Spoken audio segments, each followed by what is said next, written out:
Doctor plus நேயர்களுக்கு வணக்கம்.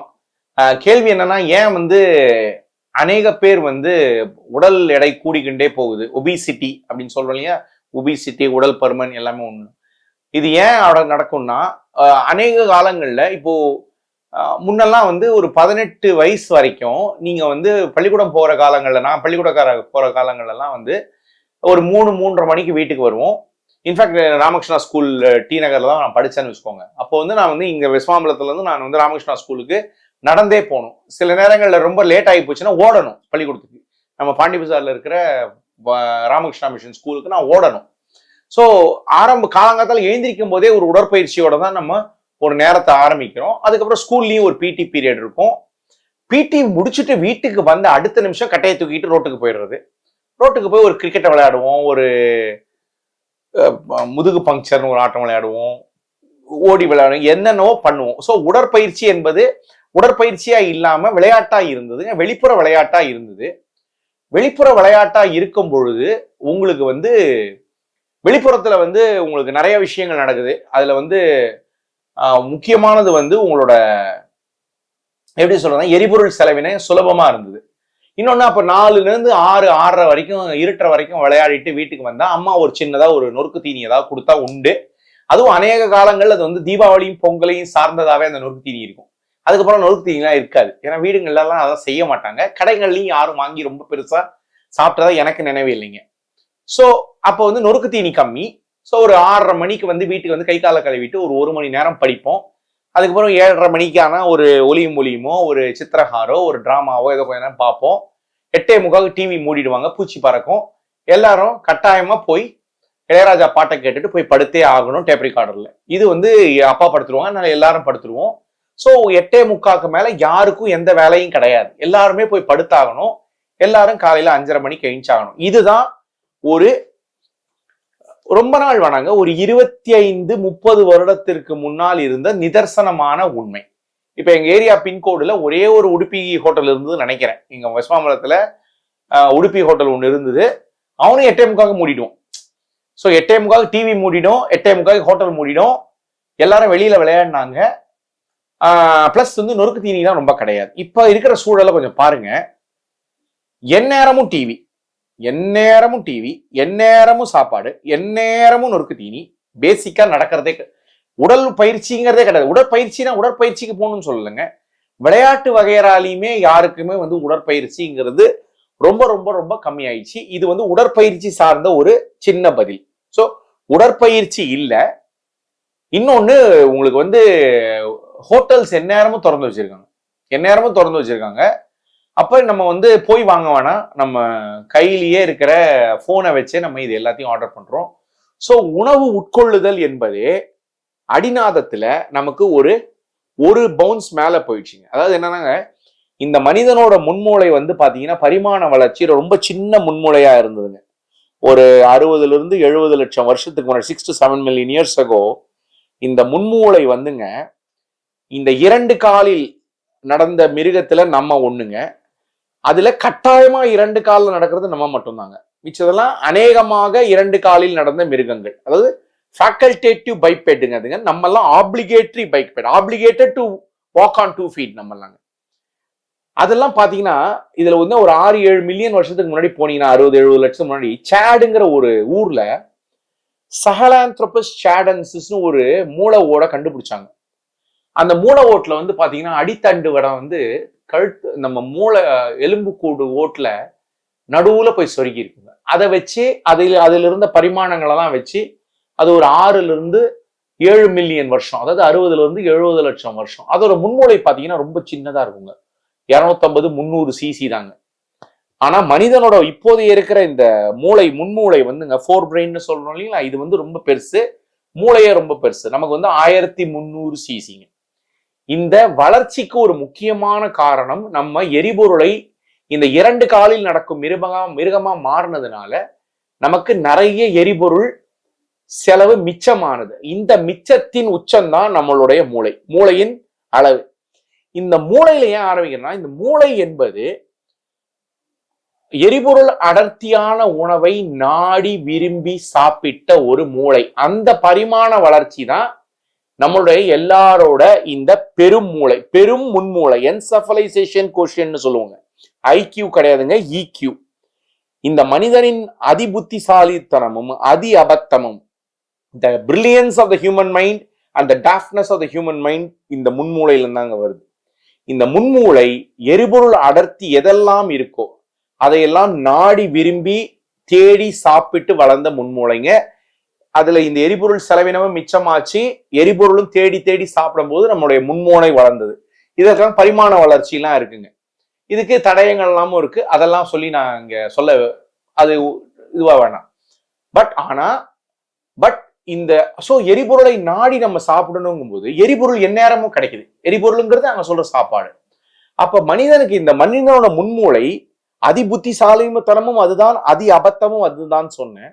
அப்ப நம்ம நடுராத்திரி நம்மளுடைய சென்சரி இன்புட், நம்மளுடைய தரவுகள்ல உள்ள வர இதை நம்ம வெவ்வேறு விதமா ஆக்குபை பண்ணிட்டோம்னா, ஒரு டிவி பார்க்கறதோ, கிரிக்கெட் பார்க்கறதோ, ஃபுட்பால் பார்க்கறதோ, சினிமா பார்க்கறதோ பார்க்கும் பொழுது நம்ம முன்னாடி என்ன வச்சிருந்தாலும் அதை தவறு என்று தெரிந்தே தவறை செய்யும். அதுதான் இந்த முன்மூளைங்க. ஏன்னா எல்லாமே மாவு சத்து, கொழுப்பு சத்து, உப்பு சத்து, சர்க்கரை சத்து அடங்கிய பண்டங்களே உலகம் ஃபுல்லா வியாபிச்சிருக்கும் போது நம்ம எந்நேரமும் அதை சாப்பிடக்கூடிய சூழலுக்கு இன்னைய காலகட்டத்துல 18 வயசு, 20 வயசு, 25 வயசு, 30 வயசுக்கு வந்துடுறாங்க. இது ஒரு புறம். எரிபொருள் ஃபுட் கியூ ரியாக்டிவிட்டி, நம்ம சாப்பாடை பார்த்த உடனே நமக்கு ரியாக்ட் பண்ற அந்த தூண்டுதல் அதிகமாயிடுச்சு.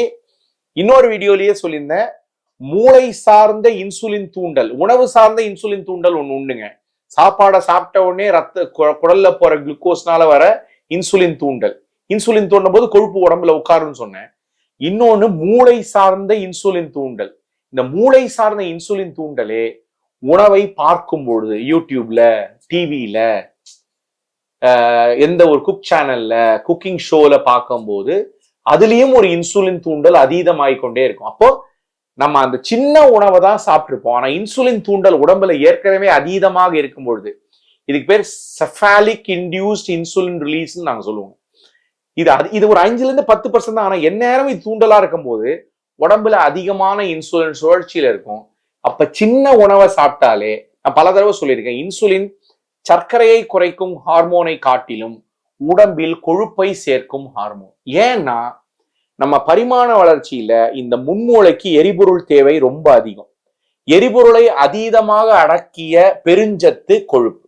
நான் பல தடவை சொல்லியிருக்கேன், மாவு சத்தில் 1 கிராமுக்கு 4 கிலோ கேலரிங்க, புரதச்சத்துல 1 கிராமுக்கு 4 கிலோ கேலரிங்க. ஆனா கொழுப்பு சத்துல 1 கிராமுக்கு 9 கிலோ கேலரி எரிபொருள் அடங்கும்.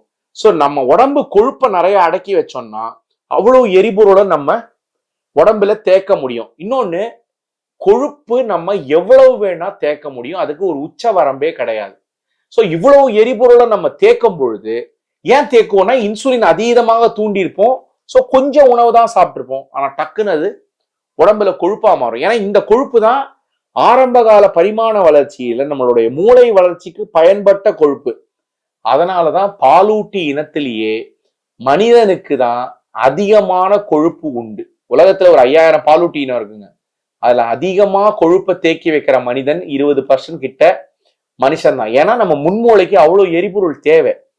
ஆனா எது நம்மளோட பரிமாண வளர்ச்சிக்கு அத்தியாவசியமாக இருந்ததோ அதுவே நமக்கு இப்ப எதிர்மறை ஆற்றுகிறது. இதற்கு பேருங்க நாங்க மருத்துவத்துல சொல்லுவோம் ஆன்டகோனிஸ்டிக் பிளியோட்ரோபின்னு சொல்லுவோம்.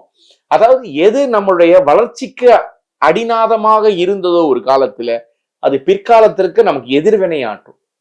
இதுக்கு பேர் தான் ஆன்டகோனிஸ்டிக் பிளியோட்ரோபி. நம்ம இந்த சூழல்ல தான் நம்ம வளர்றோம். அப்போ 20 to 25 வயது வரைக்கும் ஆகுது. இந்த தப்பிதங்கள் என்னவா மாறும்னா, முதல்ல தோலின் கீழ் கொழுப்பாதான் மாறும். இவ்வளவு எரிபொருளை உடம்பால எவ்வளவு வேணா கொழுப்பு அடக்க முடியும்னு சொல்லிட்டேன், உச்சவரம்பு கிடையாதுன்னு சொல்லிட்டேன். அப்ப தோலுக்கு கீழே கொழுப்பா உட்காரும் போது அப்பதான் ஆண்களும் பெண்களும் சற்றே வடிவம் பெறுவாங்க. இந்த இன்சுலின் எங்க நல்லா தூண்டும், எங்க அழகா கொழுப்பு உட்கார வைக்கணும்னா, ஆண்களுக்கு தொப்பையிலையும் பெண்களுக்கு தொடையிலும் இடுப்பிலுமா போய் உட்காரும். அப்ப பெண்கள் காலேஜ் போகும்போது ஒரு வடிவம் பெறுவாங்க. ஆண்கள் இப்ப சின்ன பசங்களுக்கு இப்ப நீங்க பாத்தீங்கன்னா தொப்பை வரும், இடுப்பு சுருங்கும். ஆண் பசங்களுக்கு பெல்ட்டே இறங்கும். நீங்க போய் பொது வழியில பார்க்கலாம், கல்யாணங்கள் காட்சிகள்ல பார்க்கலாம். இது நடக்கும். இதுலயும் பெரிய தவறு கிடையாது.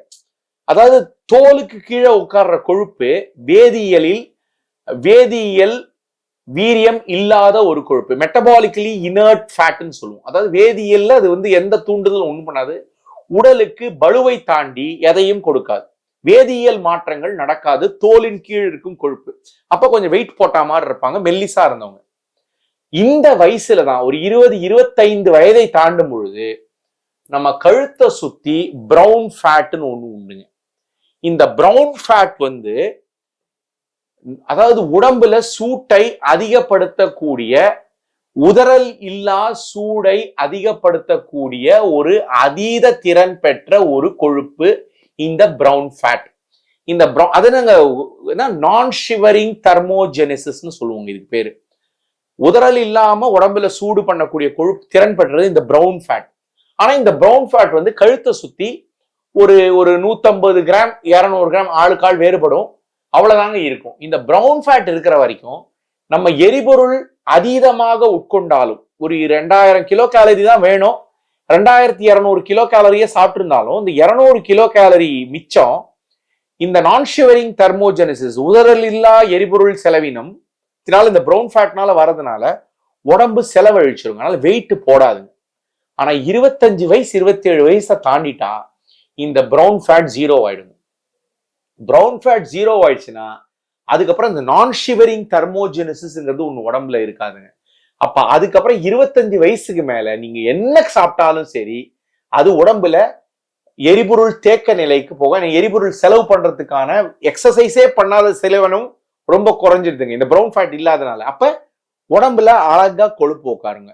இன்சுலின் எங்கெல்லாம் தூண்டி கொழுப்பு உட்கார வைக்கிறவங்க தான் இப்ப சொன்னேன், தொப்பையில ஆணுக்கும் இடுப்புல பெண்ணுக்குமா உட்கார வைக்குங்க. சோ ஈஸியா வெயிட் போட ஆரம்பிப்பாங்க.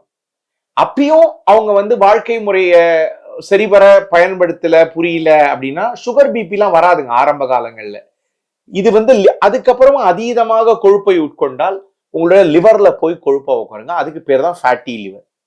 அதுக்கப்புறமா அதீதமாக எரிபொருள் அதீதமாகவே சாப்பிட்டு கொண்டிருந்தால், எரிபொருள் தேவைக்கு தாண்டிய எரிபொருள் கொள்ளுதல் இருந்தா அந்த அதீதமான எரிபொருள் எல்லாமே நம்ம சதைகள்ல கொழுப்பா உட்காரும். இன்ட்ராமஸ்குலர் லிப்பிட்ஸ் சொல்லுவோம், இன்ட்ராமயோசோலர் லிப்பிட் டிராப்லெட்னு சொல்லுவோம். அது வந்து சதைகள்ல கொழுப்பா உட்காரும். அப்பயும் வெயிட் தான் போடும், முடி கொட்டும், தோல் இறுகும், தோல் இறங்கும். ஆண்களுக்கு பட்டக்ஸ் இடுப்பு சுருங்கிரும், பெண்களுக்கு பட்டக்ஸும் தையும் பெருசாயிடும், ஆண்களுக்கு தொப்பை பெருசாகும். இதெல்லாம் தான் இருக்கும். இன்னொன்னு இந்த மைட்டோகாண்ட்ரியான்னு ஒரு எரிபொருளை அதிகமா நம்ம சாப்பிடுற சாப்பாட்டுல இருக்கிற எரிபொருளை எரிக்க வேண்டிய வேலையை இந்த மைட்டோகாண்ட்ரியா தாங்க. 7ஆம் கிளாஸ் 8ஆம் கிளாஸ்லயே பவர் ஹவுஸ் ஆஃப் த செல் எல்லாம் படிச்சிருப்போம். இந்த பவர் ஹவுஸ் ஆஃப் த செல் வெறும் பவர் ஹவுஸ் மட்டும் இல்லைங்க, இட் இஸ் எவ்ரிதிங்.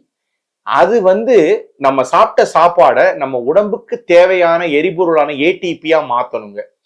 அதுவும் அதோட வயசு கொஞ்சம் கொஞ்சமா வேகமா ஸ்லோ ஆகும். அப்போ அது வந்து நம்ம சாப்பிட்ட சாப்பாடை எரிபொருளா ஏடிபியா மாத்தாம அதுவும் கொழுப்பாவே மாத்தும். அப்போ உடம்புல வந்து உடம்பின் வயோதிக தன்மையும் துரிதப்படுத்தப்படும். ஆக்சிலரேட்டட் பயாலஜி ஆஃப் ஏஜிங்னு ஒண்ணு வரும். அதனாலதான் நீங்க இப்ப நிறைய பேருக்கு உலகத்துல பெரும் வியாதியா என்னன்னா உடல் பருமனே. Obesity has been declared a disease by World Health Organization.